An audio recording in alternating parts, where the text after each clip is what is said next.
hands will be blurred.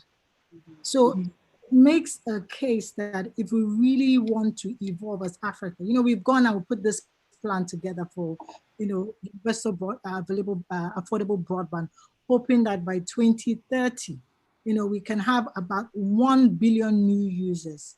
But we cannot do that without making extra effort for a push. I think for a long time, we've let the private sector drive that. But now we need more than just the private sector. If you want to see a change in education, it's going to be more than the private sector.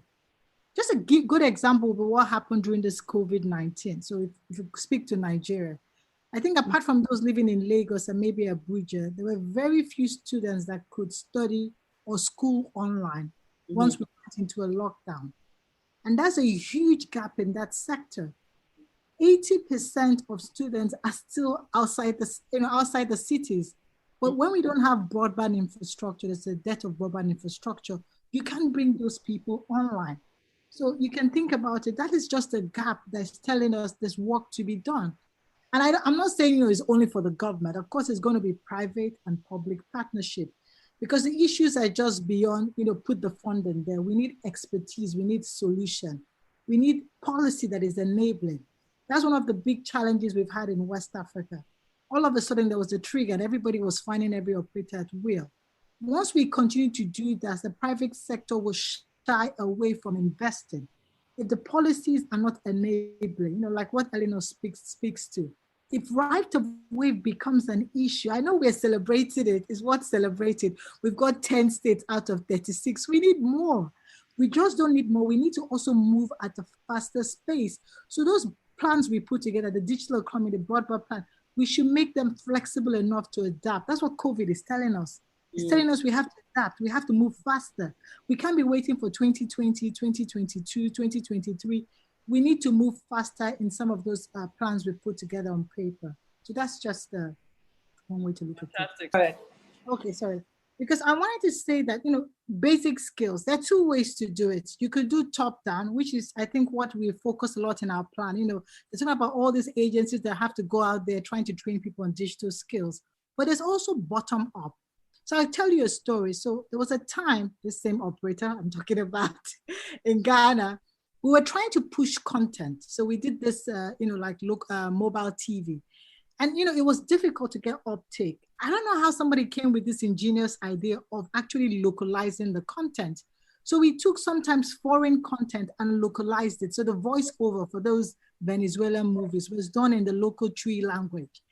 And we saw a huge uptake, even to the rural areas, even to the taxi driver in the park, the butcher that sells meat in the market. You just spend a little time when he's free watching these things. And there was a huge uptake. And that's a bottom-up approach. Because we worried, would they have the phones? Would they afford the data? But we saw them as soon as there was clearly a demand that is relevant to the audience themselves acquired what they required to move up. So that's another way to do it bottom down, because especially look at the plan for Nigeria. We set all these targets, all these MDAs, we want them to go and do digital skill training.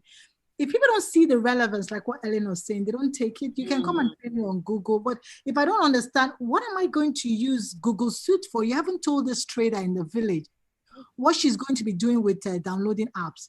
Unless you give her an app that is relevant to what she's doing, then she'll download the app and she'll make effort to try and understand it. To the discussion on taxation. So what we've seen evolve in West Africa is, first of all, we've been very traditional in the way we tax. So especially for places like Nigeria, we see issues that requires a harmonization of taxation. The federal government tax the operator, the local government would tax the state, like there's double taxation everywhere. And that hasn't helped because like Mavis was saying, once we discovered that this sector is a cash cow, we started overtaxing them. Double taxation everywhere. And that's been an issue we've been crying out that you have to look at harmonizing the taxes. Eleanor can speak to that. And we're beginning to see some traction, but not where it should be. You need to harmonize. If not, you're going to make the private sector pull back investments. People don't like knowing that they have to pay to this local government for the same thing. Then the second thing I saw, which I also show some empathy for the government for, like, Mavis has also said, that's the way for them to make revenue. But with the entrance of the OTT player or the next phase we're going into, they are struggling because the traditional ways of taxing requires that you have a brick and mortar, there's a physical presence. But how are they going to tax Facebook for all their revenues from ads? How will they tax Google? Yeah. Sometimes they're not physically present in these countries. Do you go to their office in the US and tax them? How do you get the data? How are you sure which traffic passes for, it's so complicated for them because we have these arms of the government still very traditional in their approach and they haven't use evolved. digital services, so how would we understand? It was actually scary for a lot of them in the beginning. And I remember speaking to one of the regulators and I was talking to him that you have to learn to, rather than really keep tightening the existing part of the sector you understand, which is the mobile operators. So you keep taxing them more. Why don't you try and understand the new entrants and how the sector is evolving? Because that's the future. Very soon, when we are saying everybody's going to cloud, we're saying that literally, you probably don't need brick and mortars for most of these services. So how are you going to be able to get revenue? So you might have to rethink your traditional ways of taxing. Maybe if you cannot do it the traditional way of saying you pay this percentage for spectrum, maybe you can look for other collaborative ways to work with that sector. To say, I will need you to do this and this in my country or in this community as a way of giving back for getting revenues from this. We should start being open about how we discuss taxation because the traditional methods might not apply with the way the industry is growing. Well, the question I always ask is that, is Africa ready for that? Is that really our key focus? Yes. Should we be doing? Yes, 10 times. Our main focus. I'll give an example. We're trying to do an e-health solution for a client. And of course, we needed to make it cloud-based because it was for rural. It had to be really cheap and affordable. And if it was cloud-based, it was affordable.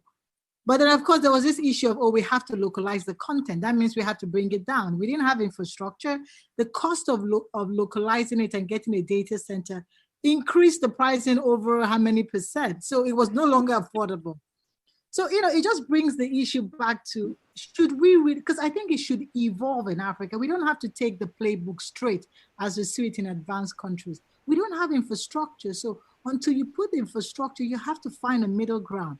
At least for now, nobody's going around driving, smart cars and self-driving cars are not a big thing. So maybe if we're not that advanced in that sense of how we consume those services, we should evolve it. We shouldn't be so, rigid to say we want to take the playbook and we must replicate the playbook. You speak, and I wanted to say, when you talk about the why, because I'm thinking maybe is it the why?